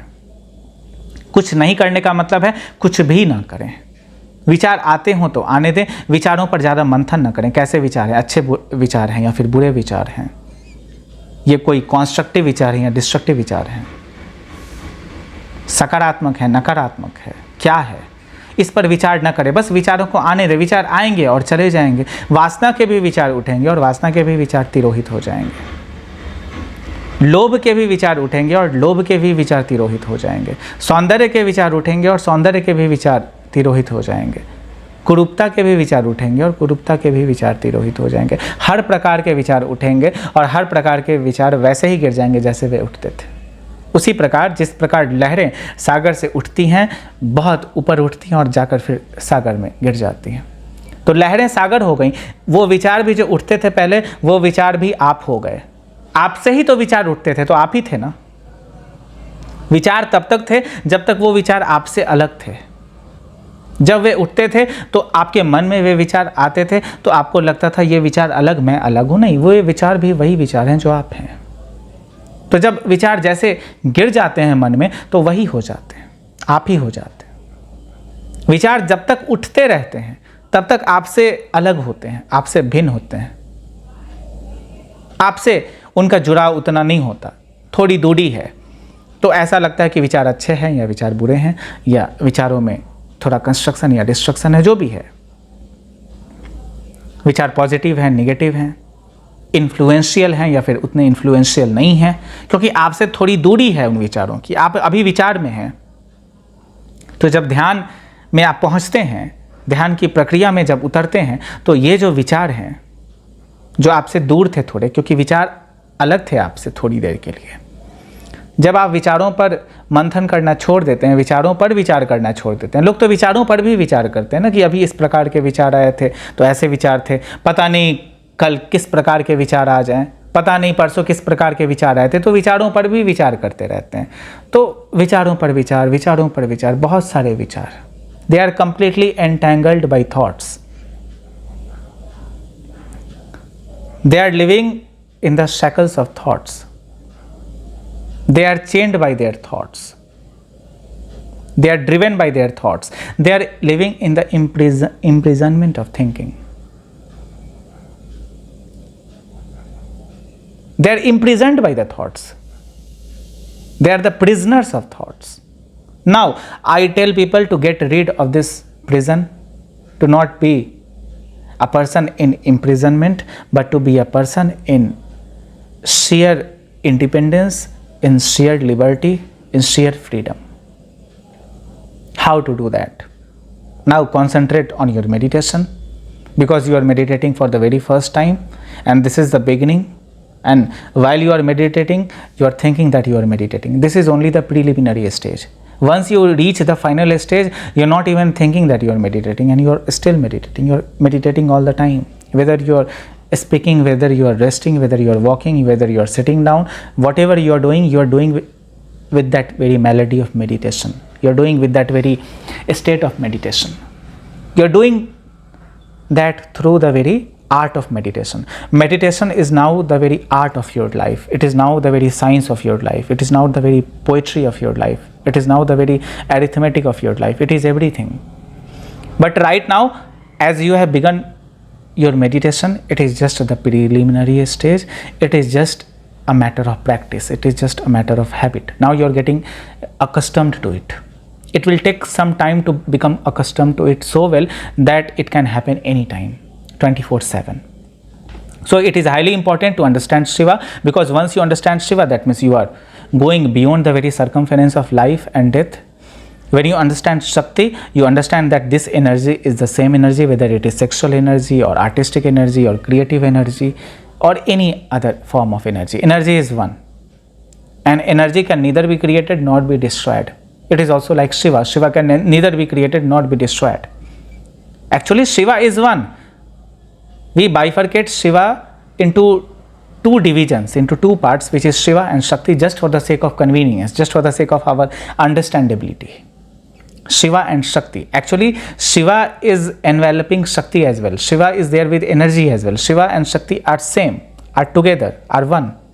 But we call them differently because we cannot understand them together with the help of our imperfect sense organs.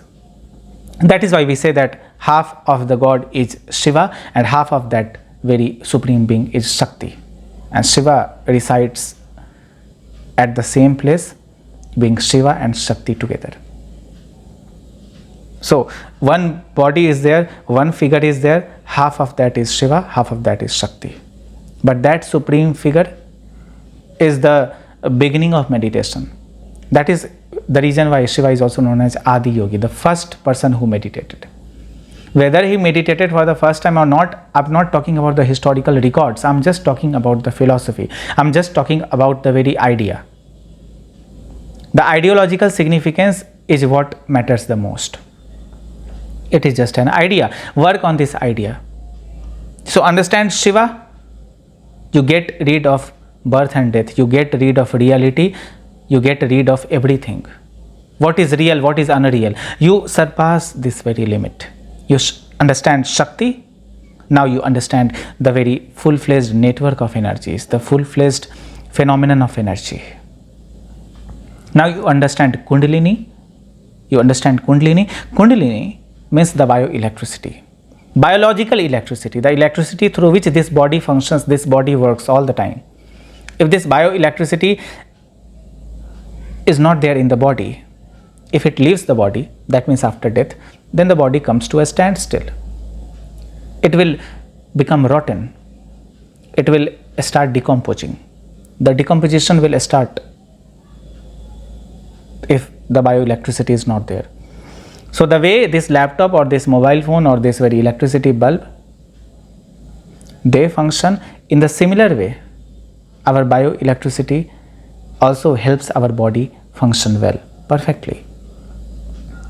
So Shiva, Shakti, meditation, concentration, pragmatism, practicality, these things are very important, and all of them are correlated. Even if you understand Shiva well, you understand everything else very perfectly. Very perfectly. That kind of perfection will be there. उम्रे जुस्तजू की तमन्नाएं आबरू की वजह से तुम्हारे पास कल रात तक थे। अभी सुबह जब सामना हुआ तेरे चेहरे का, ऐ सनम हमें मेरा आईना याद आया। अभी तो हैं रूह है वाबस्ता कि दरमियाँ ए मोहब्बत की आरजू में धीरे धीरे, जब उतर गए तुम्हारी याद फरियाद में एक पल के लिए तो तुम्हारा फसाना याद आया।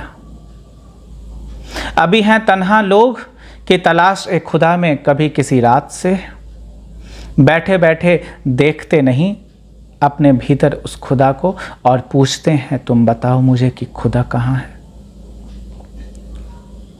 बागबान ए रोज़ ए दुनिया कि किसी बागबान में भी अपना कोई ठिकाना हो, बहुत देर से बैठे हैं तुम्हारे इंतज़ार में ऐ सनम, तुम्हारा तो कोई अब तक ठिकाना ही नहीं। तुम कहते हो कुछ मुझसे, तुम पूछते थे कल कुछ मुझसे, तुम्हारे सवाल क्या हैं मेरी मोहब्बत के आसपास, मेरी वफा काफ़ी है तुम्हारे सब सवालों के लिए। मेरी तन्हाई में मत पूछो मेरी तन्हाई का कारण ऐ दोस्त, मेरी तन्हाई में मत पूछो मेरी तन्हाई का कारण ऐ दोस्त। उम्र भर सफ़र करते रहे तुम्हारे लिए, क्या तुम्हें अब तक मेरी मोहब्बत का कोई पता नहीं। हर कोई चाहता है दोस्त बन जाए हर किसी का, हर कोई चाहता है हर दोस्त बन जाए हर किसी का। ऐ सनम जो दोस्त बन गया ही हर किसी का, ऐसा शख्स किसी का दोस्त तो नहीं। मलाल है मुझे कि कल रात तुमसे मिलना हुआ मेरा, हमें खबर नहीं थी हर रात तुम्हें किसी से मिलने की जल्दी थी। अभी इनकार मत करो तुम मेरी मोहब्बत से, अभी इजहार लेकर इसी वक्त आ गए हैं तुम्हारे पास, कुछ तो मेरी फिक्र करो। लोग अकेले ही मर जाते हैं हर दिन हर रात, लोग अकेले ही मर जाते हैं हर दिन हर रात, किसी की ज़िंदगी में किसी का कोई ठिकाना नहीं। लोग पूछ रहे हैं एक दूसरे का नाम एक दूसरे को जानने के लिए, ये इल्म एहसास बयां हम कैसे करें ऐ सनम, इस जहां में अभी तक कोई किसी को जानता नहीं। मेरे ख्वाब हैं कुछ मेरे कल रात से मेरी नींदों के लिए, ऐ दोस्त दिन भर ख्वाबों से हम जुदा रहे, अब तो हमें सोने दो, अब तो हमें ख्वाबों को देखने दो। एक ज़िंदगी की आजमाइश थी, एक ज़िंदगी की जुस्तजू इस उम्रे एहसास में, किसी और की ज़िंदगी तो जी कर नहीं आ गए तुम ऐ सनम, जरा अपनी ज़िंदगी को दो बार देखो। किसी और की ज़िंदगी तो नहीं जी आए ऐ सनम, अपनी ज़िंदगी को दो बार देखो। मेरी आँखों का हाल पूछ रहा था कोई शख्स मुझसे कल रात। मैं कैसे बता दूँ ये सारे आंसू मेरी आँखों के ही राजदाने हाल रहे हैं कल रात से। तुम मत पूछो क्या कारण है इन आंसुओं का, ये बह रहे हैं तो बहने दो ऐ सनम, है आंचल तुम्हारे पास तो समेटो इन्हें, मेरे आंसुओं को अपने आंसुओं के लिए। कोई साथ चलता नहीं किसी के उम्र भर के लिए, कोई साथ चलता नहीं किसी के उम्र भर के लिए, दो पल का साथ ही सही ऐ सनम चलो अभी इस पल के लिए। मेरे वक्त से पूछो कि मेरी कहानी क्या रही, मेरी कहानी की बुनियाद बने हो तुम ऐ दिले हमदर्द मेरे। मेरी धड़कनों से पूछो कि मेरी धड़कनें हैं आखिर किसके लिए। कुछ मोती हैं, कुछ एहसास हैं, कोई याद है, कोई ज़रा सा ख्वाब है। ज़िंदगी में हर कोई है हर किसी के लिए, एक बार ज़िंदगी तो जियो तुम मेरे साथ मेरे लिए। एक अफसाना है ये पल बहुत कातिलाना है, कातिल ही बन जाओ मेरे ऐ सनम, एक दस्तखत तो हो तुम्हारे खंजर का मेरे दिल पे एक दस्तखत के लिए। मेरे दिल पर हैं दस्तखत तुम्हारे खंजर के ऐ सनम, जरा अभी देखो उन्हें। बहुत तन्हा था मैं बहुत बरसों से, अभी मेरी मौत पे जरा मेरे पास आ जाओ मेरे मौत के लिए। लोग शुक्रिया अदा कर रहे हैं हर किसी का, जाने क्या हो गया उनकी ज़िंदगी में। मेरे पास जो फसाना है ऐ दोस्त हम तुम्हें बताएं कैसे। मेरा कोई ठिकाना नहीं तुम्हारी गलियों के उस पार, मैं रह रहा हूँ तुम्हारे दिल में ही ऐ दोस्त, कल रात से हर रात के लिए। कैसे कोशिश करूं कि तुमसे जाऊं दूर मैं एक पल के लिए। मेरी ज़िंदगी का कारवां तो कुछ यूं है कि हाँ मेरी ज़िंदगी है बस तुम्हारी ज़िंदगी के लिए। लोग पूछते हैं मुझसे मोहब्बत इम्तहां का हाल पूरा, ये इकरार आजमाइश है एक खत के अंदर ऐ सनम, मेरे अल्फाजों को पढ़ो तुम मेरी मोहब्बत के लिए। मेरी रूह है ज़रा मेरे जिस्म से ज़्यादा, मेरे लफ्ज़ हैं ज़रा मेरी ज़ुबान से ज़्यादा, कैसे ज़ुबान अर्ज करूँ मैं वो अल्फाज ओ हमदम, कि कैसे कहूँ मैं तुमसे कि मैं हूँ तुमसे ज़रा तुमसे ज़्यादा।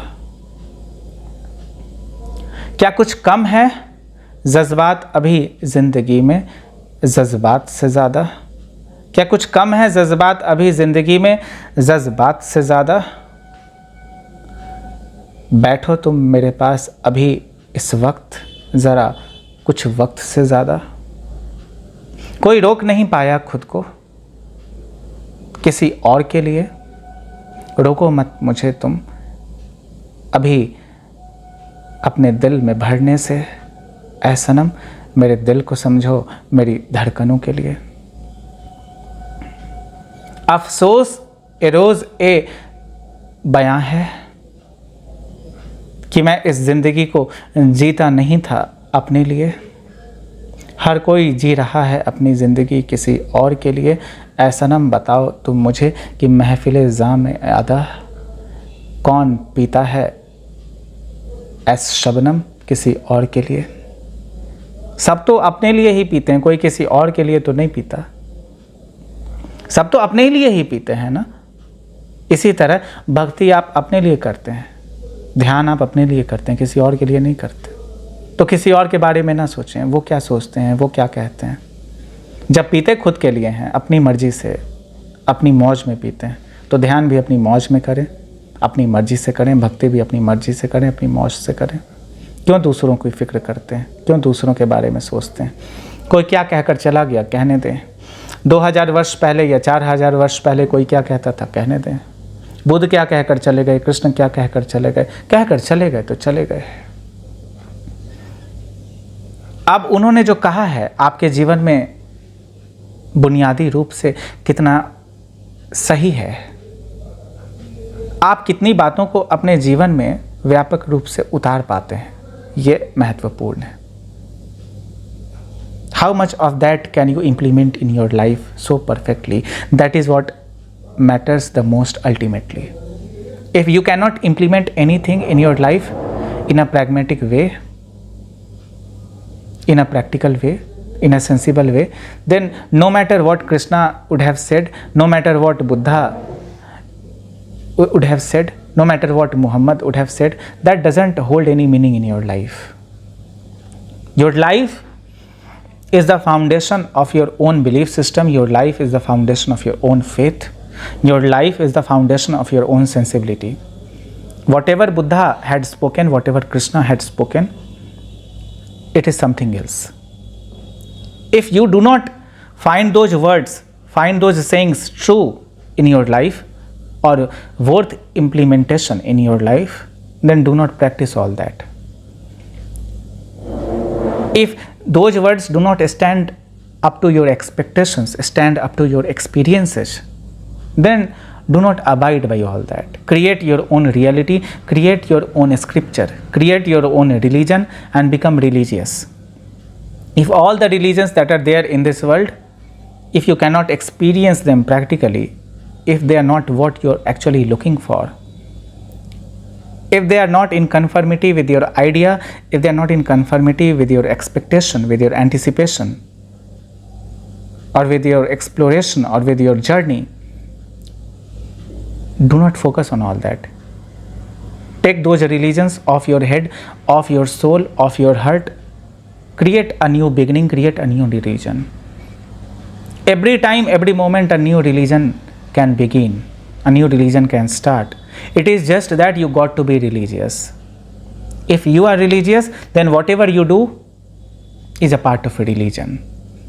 And it is not necessary that this religion would be Hinduism or Islam or Christianity or any other religion. This is the religion of the inner transcendence. This is the religion of the inner soul. This is the discipline of that inner transcendence. This is the discipline of the self. This is the formula of that precious diamond within. This is the cosmic diamond. Everything is cosmic inside, everything is cosmic outside. You just got to have the perfect eyes. हम देखना चाहते थे कुछ तुम्हारी आँखों के भीतर ऐ सनम, मेरे ख्वाब थे शायद कुछ और, हमने जो देखा शायद हमने वो देखा नहीं। लोग तलाश ए आरजू में अभी जा रहे हैं किसी रास्ते पर, जरा आहिस्ता तुम रुको थोड़ी देर मेरी गली के आसपास, ऐ दोस्त सुनो कि मेरी आंखें तुमसे कहती क्या हैं। हम कहते हैं जरा तुमसे कुछ कि ज़र्रे ज़र्रे में वो गूंज अभी बाकी है। तुम अपनी पनाह दो ज़रा दो पल के लिए, अभी इस वक्त इससे ज़्यादा मुझे और कुछ चाहिए भी नहीं। कुछ पन्ने हैं ज़िंदगी में, इन पन्नों पर कुछ अल्फाज तो लिखो। कुछ पन्ने हैं ज़िंदगी में, इन पन्नों पर कुछ अल्फाज तो लिखो। हर कोई लिख रहा है कुछ जो नहीं लिखने जैसा है, ऐ सनम अभी कुछ लिखो। हाँ, मेरी आँखों के आंसुओं से ज़रा कुछ लिखो। तन्हाई बहुत है इस दुनिया में, कोई किसी के साथ उम्र भर रहता तो नहीं।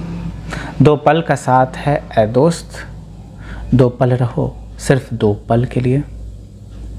मेरी नींदें हैं, मेरी बेचैनियां हैं मेरे बिस्तर पर, मेरे तकिए से पूछो मेरे आंसुओं का हाल कल रात कैसा था। ऐ सनम बहुत से मोती गिरे हैं मेरी आँखों से, उम्र भर तुम्हारी याद में।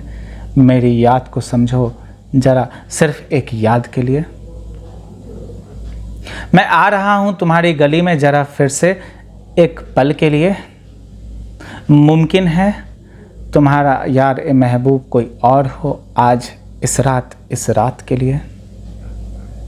निशान बाकी अब भी हैं मेरे दस्तखत जो थे तुम्हारे जिस्म पर कल रात से। ऐ सनम, इन निशानों को ज़रा संभाल कर रखो मेरी उम्मीद में, सिर्फ एक उम्मीद के लिए। कोई नूर ए दस्तखत हो जाए आज इस फलक पे, किसी फलक के लिए।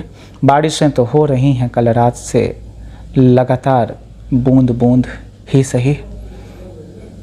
मेरी आँखों में देखो ज़रा एक पल, अपनी आँखों से उस मोहब्बत की एक बूंद के लिए।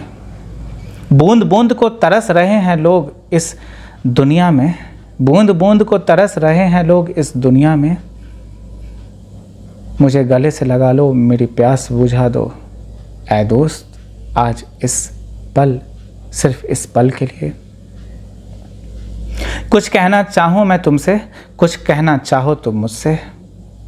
ना कह पाते हम, ना कह पाते तुम हो। लब यहाँ खाली तो लब वहाँ भी खाली खाली हैं। जज्बात यहाँ अधूरे तो जज्बात उधर भी अधूरे अधूरे हैं। मैं यहाँ हूँ तन्हा तो ऐ सनम तन्हा तुम भी उधर हो। मैं करता हूँ यहाँ इंतज़ार किसी का तो ऐ सनम इंतज़ार तुम भी ज़रा से उधर हो। हाँ बन गया हूँ मैं इंतज़ार उम्र भर से, इंतज़ार करते करते। हाँ बन गए हो इंतज़ार तुम भी उधर उम्र भर से, इंतज़ार करते करते।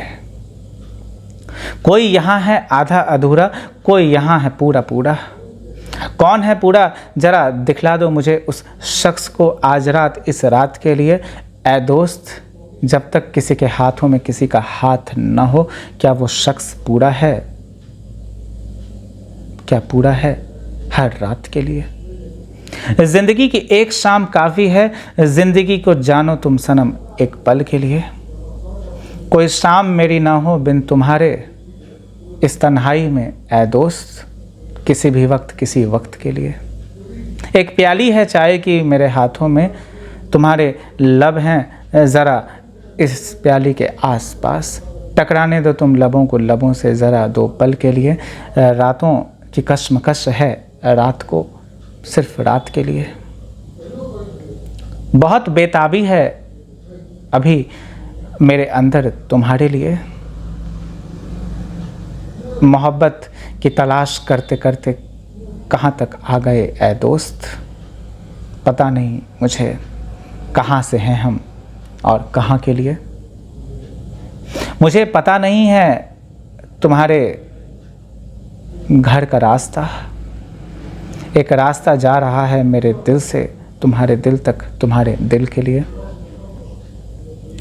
ढूंढ रहे हैं अभी भी लोग खुदा को खुदा के लिए। ज़रा परखो तुम मेरी आँखों को अपनी आँखों के आसपास, सिर्फ अपनी आँखों के लिए। लहरें हैं समंदर में उठती, लहरें हैं समंदर में उठती कमबख्त, सिर्फ लहरों के लिए। तुम मानो मुझे अपना समंदर सारा ऐ सनम। मेरे कुछ आंसू हैं लहरों की तरह, उठने दो गिरने दो इन लहरों को लहरों के लिए।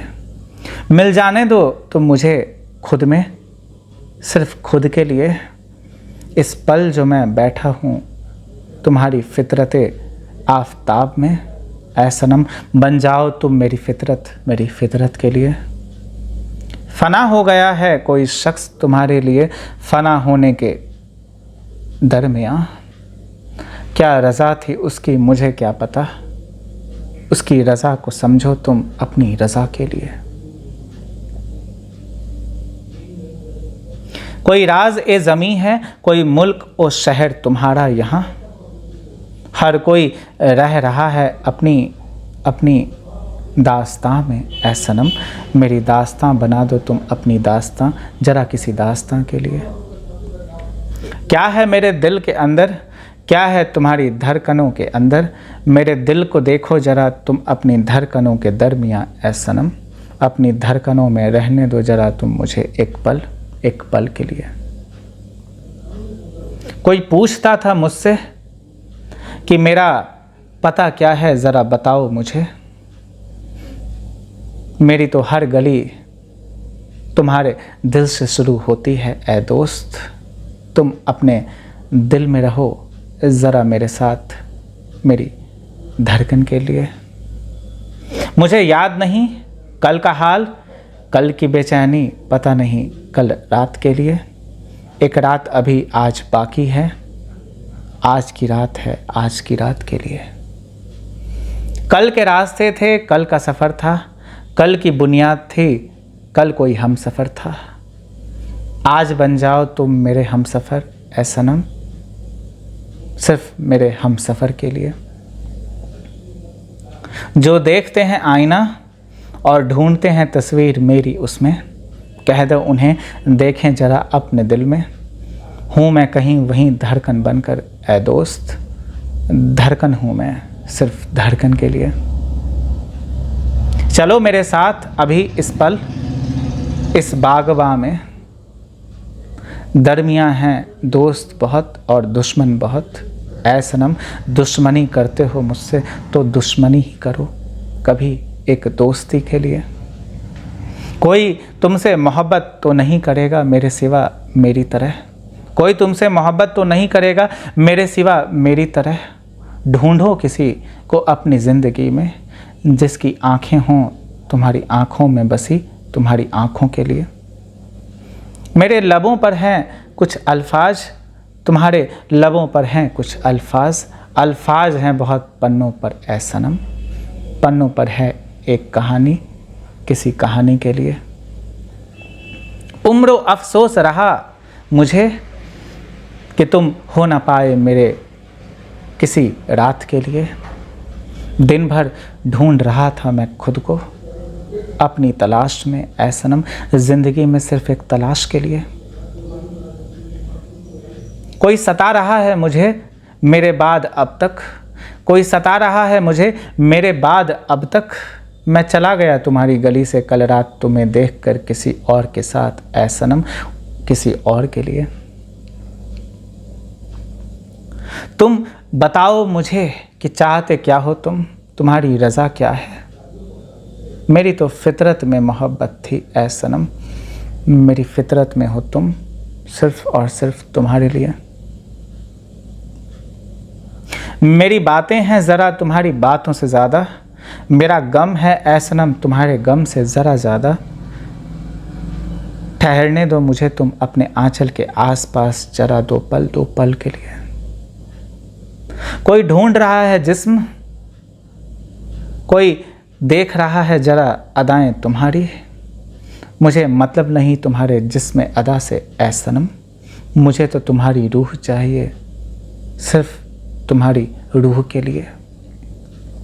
हकीकत है क्या इस दुनिया में, क्या है हकीकत, हकीकत से ज़्यादा अनजान शख्स है यहाँ किसी अनजान शख्स से, केवल अजनबी बनकर किसी अजनबी के लिए।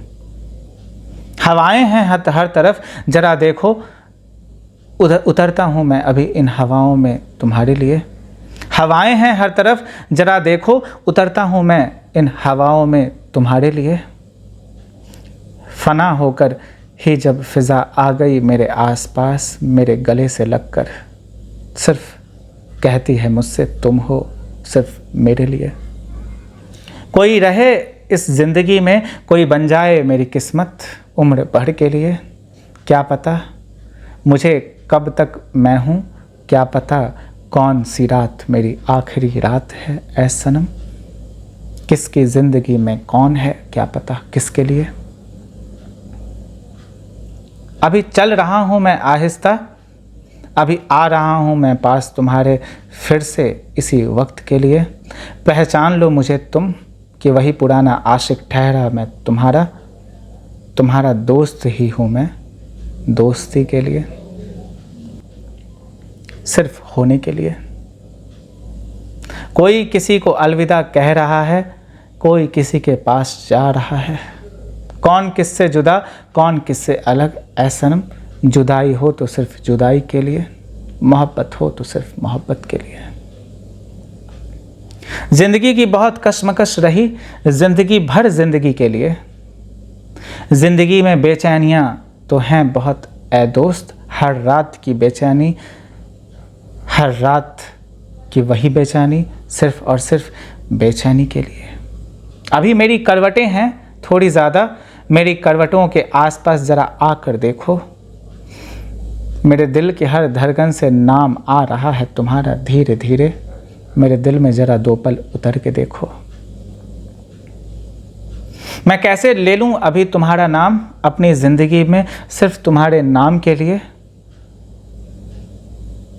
तुम बन जाओ मेरी ज़िंदगी उम्र भर के लिए, फिर मैं हूँ वही तुम हो वही, ऐ सनम हम तुम सिर्फ एक दूसरे के लिए।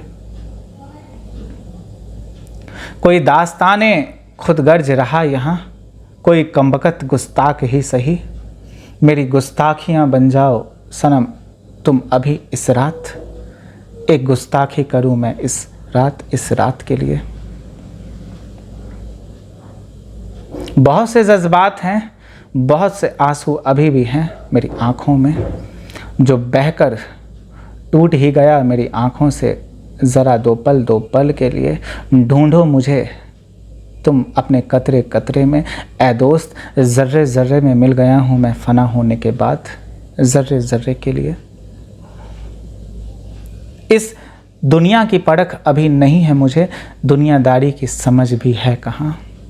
कब से ठहरा था दुनिया में, कब से चल रहा हूँ दुनिया में, ऐ सनम दुनिया में हूँ मैं तो अगर, पता नहीं किसके लिए। मेरे पास अगर 2 पल बैठ सकते हो तो बैठो, मेरी कहानी है अभी बहुत अफसोस और जाहिर। 2 पल की अगर मुश्किल है मेरी ज़िंदगी में, ऐ सनम तुम भी तो देखो अपनी तन्हाई को, उम्र भर की मुश्किल तुम्हारी तन्हाई के लिए। हम भी तो अजीब शख्स ठहरे तुम्हारे इश्क में, तुमसे ही कहते हैं कि तुमसे इश्क है, ऐ सनम सिर्फ इश्क के लिए। कोई मुमकिन तो नहीं कि सब कुछ पूरा हो यहाँ इस ज़िंदगी में,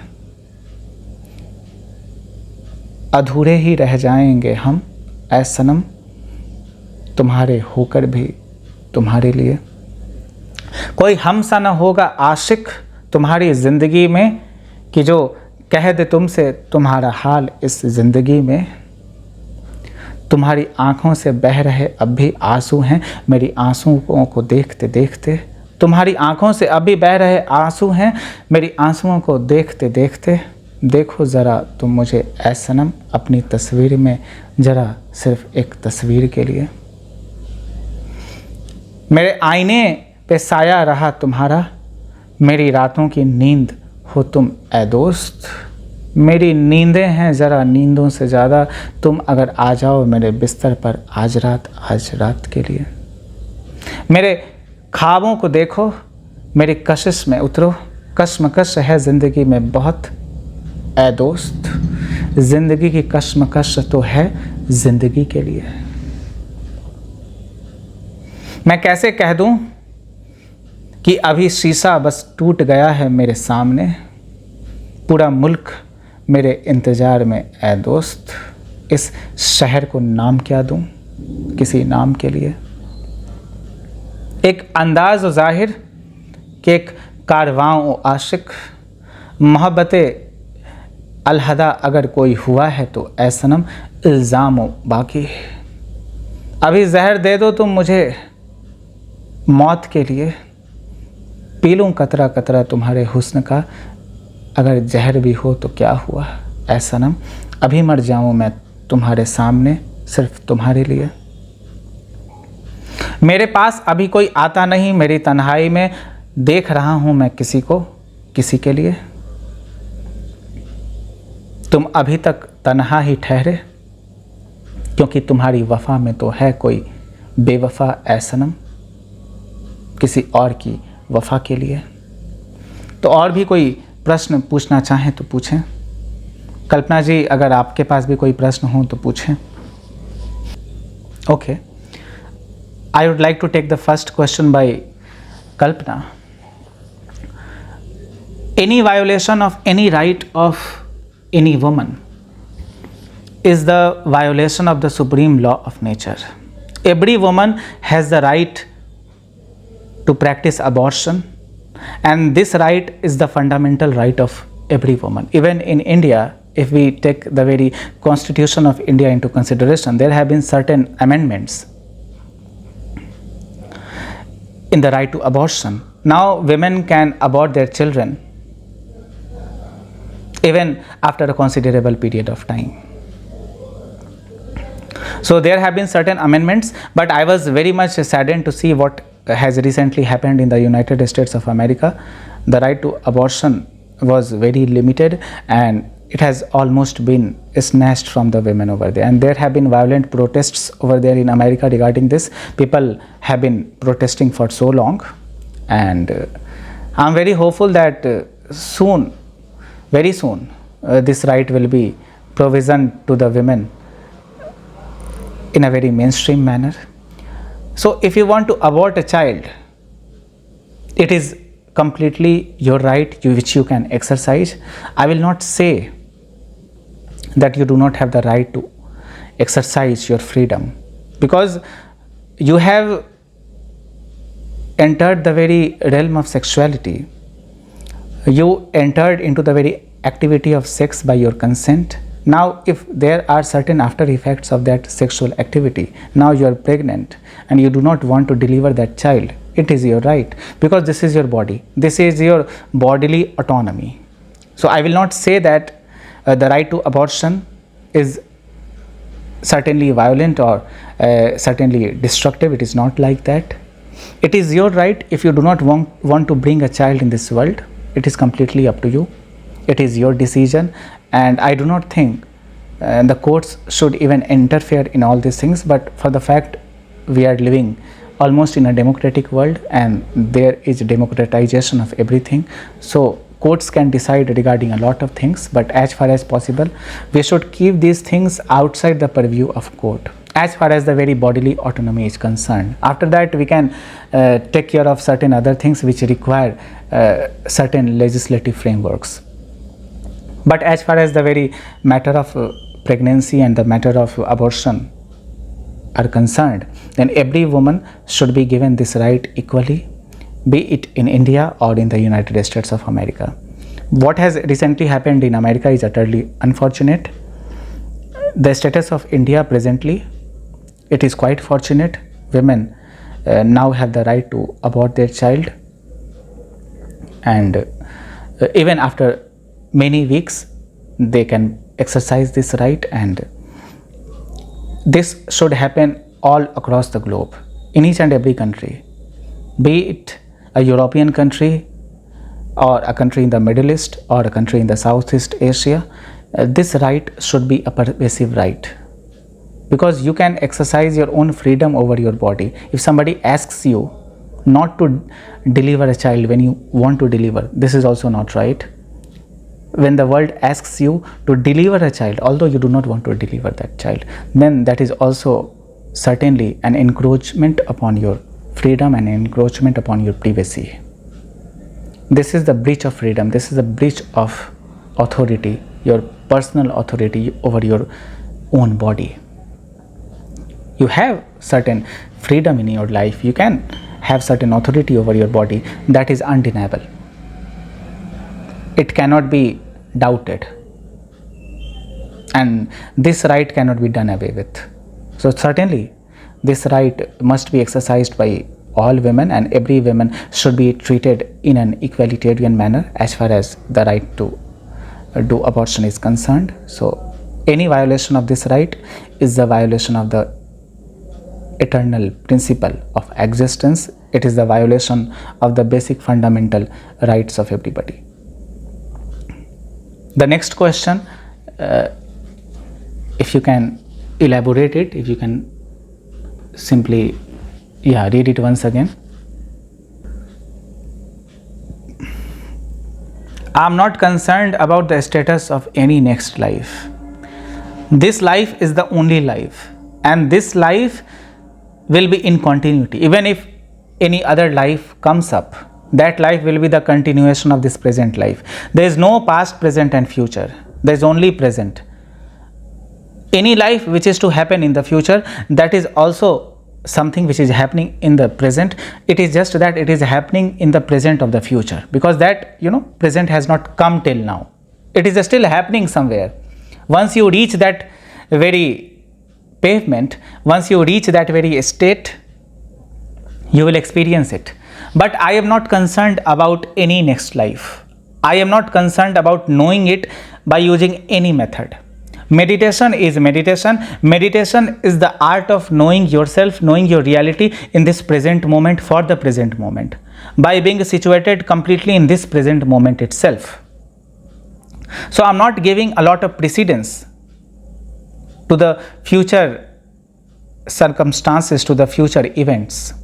And you should not be desperate to know your future life as well. What is going to happen tomorrow, let it happen tomorrow only. Let us not focus on that so much.